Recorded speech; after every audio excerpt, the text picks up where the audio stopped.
Previous year के साथ साथ स्टैटिक के जीके क्लास में आपका स्वागत है। तो आज की क्लास की शुरुआत करते हैं, जो कि एक सीरीज के रूप में चल रहा है, जिसमें प्रीवियस ईयर के साथ साथ स्टैटिक के सारे प्रश्न कराऊंगा। जैसे आप थंबनेल में देख चुके होंगे कि ये जो सेशन है, इसमें RRB, NTPC, group D, JEE, ALP technician की विगत वर्षों में पूछे गए महत्वपूर्ण प्रश्नों का यह संकलन चल रहा है। तो चलिए आज की क्लास की शुरुआत करते हैं। अगर इसके प्रीवियस क्लास को देखना चाहते हैं तो आप हमारे प्लेलिस्ट पर जा सकते हैं, और आप हमारे चैनल पर नए हैं तो हमें जल्द से जल्द सब्सक्राइब करें, ताकि इस तरह का वीडियो आपको जल्द से जल्द मिल सके। आज का क्लास 351 नंबर क्वेश्चन से होगा। इसका प्रीवियस क्वेश्चन के लिए आप हमारे प्लेलिस्ट पर जाके प्रीवियस वीडियो को देख सकते हैं। तो चलिए आज की क्लास की शुरुआत करते हैं। भारत में अंग्रेजों द्वारा निर्मित पहला किला कौन सा था? तो भारत में अंग्रेजों द्वारा निर्मित पहला किला फोर्ट सेंट जॉर्ज किला था। केप ऑफ गुड होप कहाँ स्थित है? तो केप ऑफ गुड होप दक्षिण अफ्रीका में स्थित है। किसने नागरिक सरकार के सर्वोच्च प्रमुख के रूप में अष्टप्रधान नामक 8 मंत्रियों की एक परिषद की नियुक्ति की थी? तो इसने शिवाजी ने किया था। अष्टप्रधान नामक 8 मंत्री था और यह एक परिषद के रूप में कार्य करता था। पानीपत की तीसरी लड़ाई कब हुआ था? तो पानीपत की तीसरी लड़ाई 1761 ईस्वी में हुआ था। सलभाई की संधि पर कब हस्ताक्षर किए गए थे, जिसने एंग्लो मराठा युद्ध को समाप्त कर दिया था? तो सलभाई की संधि जो है वो मई 1782 ईस्वी में हुआ था। बसीन की संधि किस वर्ष पर हस्ताक्षर किए गए थे? तो बसीन की संधि पर 1802 ईस्वी में हस्ताक्षर किए गए थे। महाराणा प्रताप के घोड़े का नाम क्या था? तो महाराणा प्रताप के घोड़े का नाम था चेतक। प्लासी का युद्ध कब लड़ा गया था? तो प्लासी का युद्ध 23 जून 1757 ईस्वी में लड़ा गया था। भारत की स्वतंत्रता से पहले सबसे बड़ा सामंती राज्य कौन था? तो भारत की स्वतंत्रता से पहले सबसे बड़ा सामंती राज्य था, वह था हैदराबाद। किस संधि के परिणाम स्वरूप तृतीय आंग्ल मैसूर युद्ध समाप्त हुआ? तो तृतीय आंग्ल मैसूर युद्ध समाप्त हुआ श्रीरंगपट्टनम की संधि के तहत। टीपू सुल्तान मस्जिद कहाँ स्थित है? तो टीपू सुल्तान मस्जिद यह कोलकाता में स्थित है। अंग्रेजों ने भारत के क्षेत्रों को प्रांतों में विभाजित किया, जिसमें बंगाल, बम्बे और मद्रास को क्या कहा जाता था? तो अंग्रेजों ने जो बंगाल, मद्रास और बम्बे को प्रेसिडेंसी कहा जाता था। भारत में पहली रेलगाड़ी किस राज्य में शुरू हुआ था? तो भारत में जो पहली रेलगाड़ी है वो बम्बई से थाने के बीच महाराष्ट्र में शुरू हुआ था। स्वतंत्रता प्राप्ति के पूर्व भारत का सर्वप्रथम जूट मिल कहाँ स्थापित किया गया था? तो स्वतंत्रता प्राप्ति से पूर्व भारत का सर्वप्रथम जो जूट मिल है वह बंगाल में स्थापित किया गया था।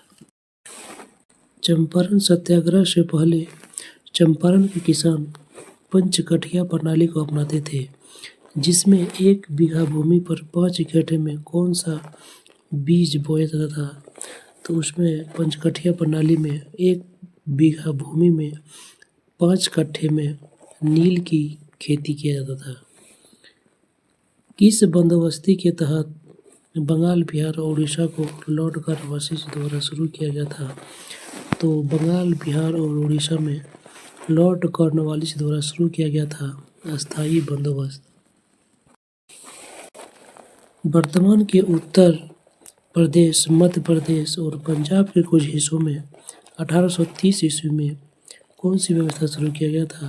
तो यह व्यवस्था था मालवाड़ी व्यवस्था। जो कि उत्तर प्रदेश, मध्य प्रदेश और पंजाब के कुछ हिस्सों में शुरू हुआ था 1830 ईस्वी में। भारत में शिक्षा की प्रगति की समीक्षा हेतु विलियम हंटर समिति का गठन किस वर्ष किया गया था? तो भारत में शिक्षा की प्रगति के लिए विलियम हंटर समिति का गठन 1882 ईस्वी में किया गया था। वयस्क शिक्षा संगठन ज्ञान प्रसारक मंडली की शुरुआत किसने किया था? तो ज्ञान प्रसारक मंडली और वयस्क शिक्षा संगठन की शुरुआत दादा भाई नौरोजी के द्वारा किया गया था। अंग्रेजों ने भारत में अंग्रेजी शिक्षा को माध्यम कब बनाया? तो अंग्रेजों ने भारत में अंग्रेजी को शिक्षा का माध्यम जो बनाया वह 1835 ईस्वी में से शुरू हुआ। किसने 1914 ईस्वी में कॉमनवेल्थ नामक साप्ताहिक समाचार पत्र की स्थापना किया था? तो कॉमनवेल्थ नामक साप्ताहिक समाचार पत्र की स्थापना एनी बेसेंट के द्वारा किया गया था। वर्ष 1778 ईस्वी में अंग्रेजों ने कहाँ पर पहली प्रिंटिंग प्रेस स्थापित किया था? तो 1778 ईस्वी में अंग्रेजों ने पहली बार प्रिंटिंग प्रेस की स्थापना कोलकाता में किया था। भारत राष्ट्र आंदोलन के दौरान लोकमान्य तिलक द्वारा कौन सा समाचार पत्र निकाला गया था? तो भारत राष्ट्र आंदोलन के दौरान लोकमान्य तिलक द्वारा केसरी पत्रिका का प्रकाशन किया गया था। केसरी पहला हिंदी अखबार जो कि 30 मई 1826 ईस्वी को शुरू किया गया था। यह दिन हिंदी पत्रकारिता दिवस के रूप में भी मनाया जाता है। इस अखबार का क्या नाम है? जो कि 30 मई 1826 ईस्वी को शुरुआत किया गया था। तो इस पत्रिका का नाम है उदंड मार्तंड। भारत स्वतंत्रता के दौरान समाचार पत्र यंग इंडिया को किसके द्वारा प्रकाशित किया गया था? तो समाचार पत्र यंग इंडिया जो है वो महात्मा गांधी के द्वारा प्रकाशित किया गया था। कौन से शासक पर 1857 ईस्वी के विद्रोह के विद्रोहियों का नेतृत्व करने के आरोप में मुकदमा चला गया और उसे रंगून निर्वासित कर दिया गया, जहां उसकी मृत्यु 1862 में हो गई? तो वह शासक था बहादुर शाह जफर, जो कि मुगल का अंतिम सम्राट था। ब्रिटिश से लड़ते हुए रानी लक्ष्मीबाई का देहांत कहाँ पर हुआ था? तो ब्रिटिश से लड़ते हुए रानी लक्ष्मीबाई का जो देहांत है वह ग्वालियर में हो गया था। किस एक स्वतंत्रता सेनानी का मूल नाम मणिकर्णिका था? तो मणिकर्णिका के नाम से रानी लक्ष्मीबाई को जानी जाती थी। बंगाल में किस खेती के कारण 1859-60 में एक विद्रोह हुआ था? तो नील की खेती के कारण यह विद्रोह हुआ था 1859-60 में। 1928 ईस्वी में बारडोली सत्याग्रह में था किसके नेतृत्व में किया गया था? तो 1928 का जो बारडोली सत्याग्रह है वो वल्लभ भाई पटेल की नेतृत्व में किया गया था। भारत राष्ट्र आंदोलन के दौरान प्रसिद्ध उपन्यास जिसका नाम है आनंद मठ किसने लिखा है? तो आनंद मठ बंकिम चंद्र चट्टोपाध्याय के द्वारा लिखा गया था। आनंद मठ। आत्मसम्मान का यह अभियान एक ऐसा अभियान है जिसका लक्ष्य ऐसा समाज निर्मित करना है जहां पिछड़ी जातियों को भी समान मानव अधिकार प्राप्त हो। तो इसकी शुरुआत किसने की थी?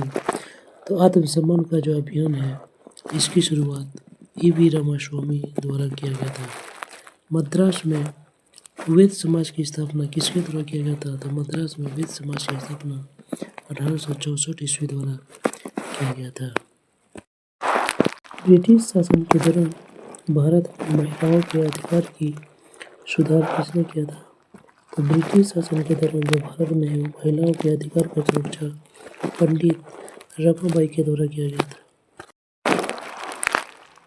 थियोसॉफिकल सोसाइटी का स्थापना किसने किया था?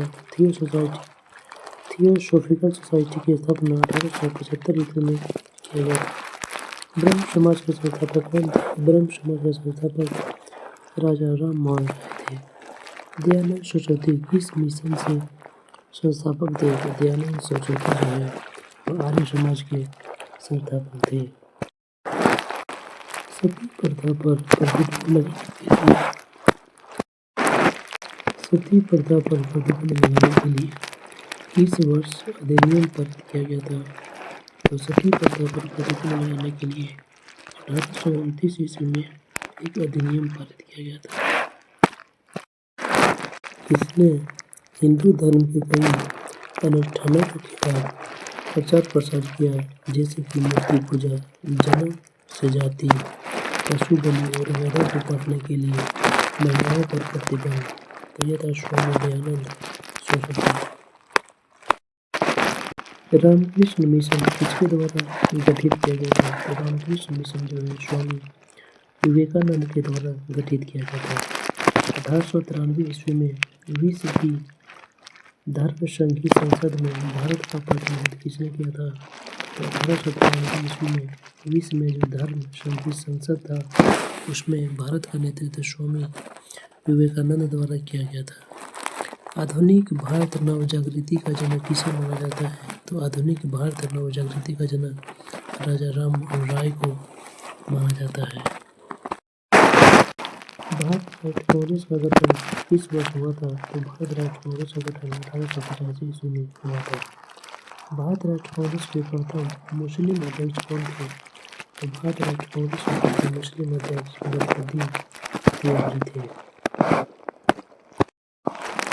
स्वतंत्रता काल की अवधि के दौरान कांग्रेस के अध्यक्ष कौन थे? तो स्वतंत्रता काल की अवधि के दौरान कांग्रेस का अध्यक्ष जीवी त्रिपुरारी।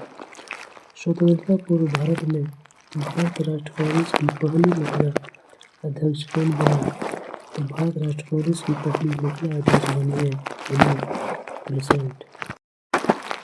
1916 ईस्वी का लखनऊ समझौता किसके बीच हुआ था? तो 1916 ईस्वी का जो लखनऊ समझौता है वह भारत राष्ट्र कांग्रेस और इंडियन मुस्लिम लीग के बीच हुआ था। स्वतंत्र भारत में भारत राष्ट्र कांग्रेस की पहली महिला अध्यक्ष कौन थी? तो स्वतंत्र भारत में भारत राष्ट्र कांग्रेस की पहली महिला अध्यक्ष बनी इंदिरा गांधी। बंगाल का विभाजन किस वर्ष हुआ था? तो बंगाल का विभाजन 1905 ईस्वी में हुआ था। स्वदेशी आंदोलन की औपचारिक घोषणा कब हुई थी? तो स्वदेशी आंदोलन की जो औपचारिक घोषणा है 7 अगस्त 1905 ईस्वी को हुआ था। जुलाई 1905 ईस्वी में बंगाल के विभाजन का आदेश किसने दिया था? तो बंगाल के विभाजन का जो आदेश है वह लॉर्ड कर्जन के द्वारा दिया गया था। बिपिन चंद्र पाल सहित 3 लोकप्रिय स्वतंत्रता सेनानी लाल बाल और पाल के रूप में जाने जाते थे। उनमें से अन्य 2 कौन हैं? बिपिन चंद्र पाल के अलावा लाला लाजपत राय और बाल गंगाधर तिलक।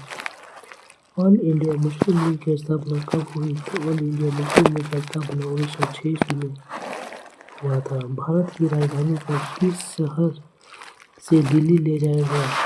तो भारत की जो राजधानी है वह पहले कलकत्ता में थी और कलकत्ता से जो दिल्ली ले गया गया।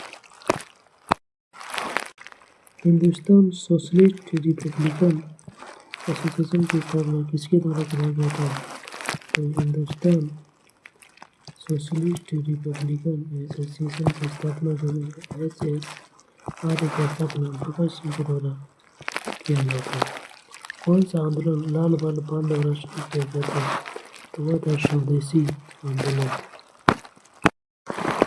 वह औरत कौन है जिसने स्वतंत्रता हेतु लड़ने के लिए भारतीय महिलाओं की जागृति में एक महत्वपूर्ण भूमिका निभाई और उन्हें भारत कोकिला के नाम से भी जाना जाता है?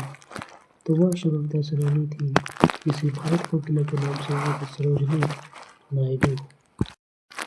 तो हम लोग का प्रीवियस ईयर के क्वेश्चन में 400 प्लस क्वेश्चन पार हो गया। अगर हमारा सेशन आपको अच्छा लगा तो हमें लाइक, सब्सक्राइब और चैनल को शेयर करें। चलिए आगे देखते हैं। कौन से स्वतंत्रता सेनानी ने जेल की दीवारों पर महाकाव्य कमला लिखा है? जो जेल की दीवारों पर वीडी सावरकर द्वारा महाकाव्य कमला लिखा गया। भगत सिंह, राजगुरु और सुखदेव को किसकी हत्या के आरोप में फांसी दिया गया था? तो वह था JP सैंडर्स की हत्या। किस क्रांतिकारी ने खुद से मौत के गले लगा लिया? वह क्रांतिकारी था जिसने खुद से मौत को गले लगा लिया। चंद्रशेखर आजाद। किस भारतीय स्वतंत्रता सेनानी ने 1907 ईस्वी में जर्मनी के स्टुटगार्ट में सप्तऋषि लोगों को लहराया था? तो वह था मॉडर्न भिखारी का मन, जो कि 1907 ईस्वी में जर्मनी के स्टुटगार्ट में झंडा फहराया था। किस त्योहार के दिन जालियांवाला बाग हत्याकांड हुआ था? तो वह था बैसाखी पर्व। चौरी चौरा घटना के कारण किस आंदोलन को अचानक रोकना पड़ा? तो चौरी चौरा घटना के कारण असहयोग आंदोलन को अचानक रोकना पड़ा। किस आंदोलन में महात्मा गांधी ने पहली बार भूख हड़ताल को शस्त्र के रूप में प्रयोग किया था? तो अहमदाबाद हड़ताल था 1918 ईस्वी में। कहाँ जो है भारत में महात्मा गांधी का पहला सफल सत्याग्रह था? तो महात्मा गांधी का पहला सफल सत्याग्रह था चंपारण, बिहार में। किस वर्ष दक्षिण अफ्रीका से महात्मा गांधी भारत आया था? तो महात्मा गांधी दक्षिण अफ्रीका से भारत आया था 1915 ईस्वी में। महात्मा गांधी के नेतृत्व में कांग्रेस ने नागरिक अवज्ञा आंदोलन शुरू किया, जो कहाँ से प्रारंभ हुआ था? जो एक दांडी मार्च से प्रारंभ हुआ था। नागरिक अवज्ञा आंदोलन 1930 ईस्वी में सविनय अवज्ञा आंदोलन के प्रथम चरण के तहत नमक सत्याग्रह की महात्मा गांधी के नेतृत्व में जो मैराथन यात्रा किस स्थान से शुरुआत हुआ था? तो 1930 ईस्वी का जो सविनय अवज्ञा आंदोलन का जो प्रथम चरण में नमक सत्याग्रह है, उसकी शुरुआत जो है साबरमती से शुरू हुआ था। साइमन कमीशन का 1927 ईस्वी में बहिष्कार क्यों हुआ था? क्योंकि उस आयोग में एक भी भारत मूल के सदस्य नहीं थे। कब जो है सो सुभाष चंद्र बोस ने आज़ाद हिंद फौज का स्थापना किया था? तो आज़ाद हिंद फौज का जो स्थापना है 1943 ईस्वी में सुभाष चंद्र बोस द्वारा किया गया था। इंडियन नेशनल आर्मी ने ब्रिटिश शासन के अंडमान और निकोबार द्वीप समूह को वापस लिया और उन्हें क्या नाम दिया गया? तो उन्हें नाम दिया गया शहीद द्वीप और स्वराज द्वीप। सुभाष चंद्र बोस के पिताजी का नाम क्या था? तो सुभाष चंद्र बोस का पिताजी का नाम था जानकीनाथ बोस। भारत छोड़ो आंदोलन 1942 में महात्मा गांधी द्वारा दिए गए नारे कौन था जिसके साथ यह शुरू हुआ था भारत छोड़ो आंदोलन? तो वह नारा था करो या मरो का नारा। महात्मा गांधी द्वारा भारत छोड़ो आंदोलन किस वर्ष शुरू किया गया था? तो भारत छोड़ो आंदोलन जो है 1942 ईस्वी में शुरू हुआ था। प्रांतीय चुनाव किस वर्ष हुआ था जिसमें ब्रिटिश भारत में आयोजित किए गए थे? तो ब्रिटिश भारत में पहली बार जो प्रांतीय चुनाव है वह 1936 से 30 में हुआ था। भारत में बंटवारे की घोषणा किस तारीख को की गई थी? तो भारत के बंटवारे की घोषणा जो है 3 जून 1947 ईस्वी को की गई थी। 15 अगस्त 1947 के दिन भारत को मिली आज़ादी के वक्त समय क्या था? तो वह आधी रात को यह आज़ादी मिली थी। भारत कब एक प्रभुत्व संपन्न गणराज्य बना? तो 26 जनवरी 1950 ईस्वी में एक प्रभुत्व संपन्न गणराज्य बना। 1781 ईस्वी में भारत के पहले गवर्नर जनरल वारेन हेस्टिंग्स ने मुस्लिम कानूनों के अध्ययन और शिक्षण के लिए कहाँ में एक मदरसा का स्थापना किया? तो मदरसा का स्थापना 1781 ईस्वी में कलकत्ता में किया गया था वारेन हेस्टिंग्स के द्वारा।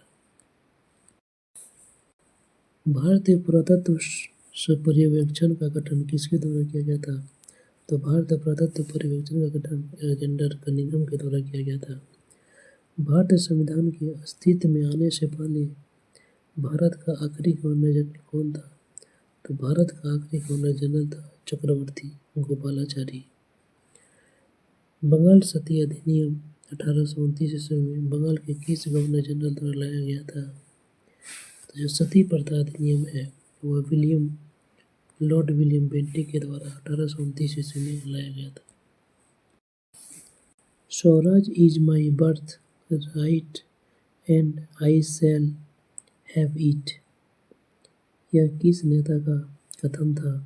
तो Swaraj is my birth right का नारा बाल गंगाधर तिलक के द्वारा दिया गया था। कौन से भारतीय नेता को लोकप्रिय रूप से पंजाब केसरी के नाम से जाना जाता है? तो लाला लाजपत राय को। वह व्यक्ति जिसने गुरुदेव के नाम से जाना जाता है, तो गुरुदेव के नाम से रविंद्रनाथ टैगोर को जाना जाता है। महात्मा गांधी को दक्षिण अफ्रीका में एम्बुलेंस सेवा में उसके योगदान के लिए अंग्रेजों के केसर-ए-हिंद पदक से किसे सम्मानित किया? तो लॉर्ड हार्डिंग द्वारा सम्मानित किया गया था। रविंद्रनाथ टैगोर को गुरुदेव की उपाधि किसने दिया था? तो रविंद्रनाथ टैगोर को गुरुदेव की जो उपाधि है वो महात्मा गांधी के द्वारा दिया गया था। किसने कहा था कि तुम मुझे खून दो मैं तुझे आज़ादी दूंगा? तो सुभाष चंद्र बोस का यह कथन है। बिस्मार्क ऑफ इंडिया से किसे कहा जाता है? तो बिस्मार्क ऑफ इंडिया वल्लभ भाई पटेल को कहा जाता है। प्रसिद्ध पर्यटक अफ्रीका में स्थित है। विक्टोरिया टर्मिनल, जिसे अब छत्रपति शिवाजी टर्मिनल कहा जाता है, का निर्माण कब किया गया था? तो विक्टोरिया टर्मिनल का निर्माण 1888 ईस्वी में हुआ था। किसका निर्माण प्रथम विश्व युद्ध में शहीद हुए सैनिकों की स्मृति में किया गया है? तो इंडिया गेट। इंडिया गेट का जो निर्माण है वो प्रथम विश्व युद्ध में शहीद हुए सैनिकों की स्मृति में किया गया है। दिल्ली में संसद भवन का निर्माण किस अवधि के दौरान हुआ था? तो दिल्ली में जो संसद भवन है इसके निर्माण जो है 1921 से 1927 के बीच हुआ था। 1971 ईस्वी में शहीद हुए वाले सैनिकों की याद में अमर जवान ज्योति इंडिया गेट के पास जलती है। यह किस युद्ध के जवानों के शहीद में बनाया जाता है? यह जो है भारत और पाकिस्तान के युद्ध में शहीद हुए जवानों के याद में मनाया जाता है। किस भारत पाक युद्ध के बाद ताशकंद समझौता हुआ था? तो वह हुआ था 1965 ईस्वी में। पहला एंग्लो बर्मा युद्ध कब हुआ था? तो पहला जो है एंग्लो बर्मा युद्ध 1824 से 1826 के बीच हुआ था। भारत और पाकिस्तान के कारगिल युद्ध का कोड नाम क्या था? तो भारत और पाकिस्तान के कारगिल युद्ध का जो कोड नाम था वह था ऑपरेशन विजय। आज का क्लास यहीं पे समाप्त होता है। अगर आप हमारे चैनल पर नए हैं तो हमारे चैनल पर आपको करंट अफेयर्स और जीके जीएस मैथ और रीजनिंग के क्लास सारे उपलब्ध है, जिसे आप हमारे प्लेलिस्ट में जाके देख सकते हैं। और आप हमारे चैनल पर यदि नए हैं तो हमें जल्द से जल्द हमारे चैनल को सब्सक्राइब करें और ज़्यादा से ज़्यादा लोगों में शेयर करें। Thank you.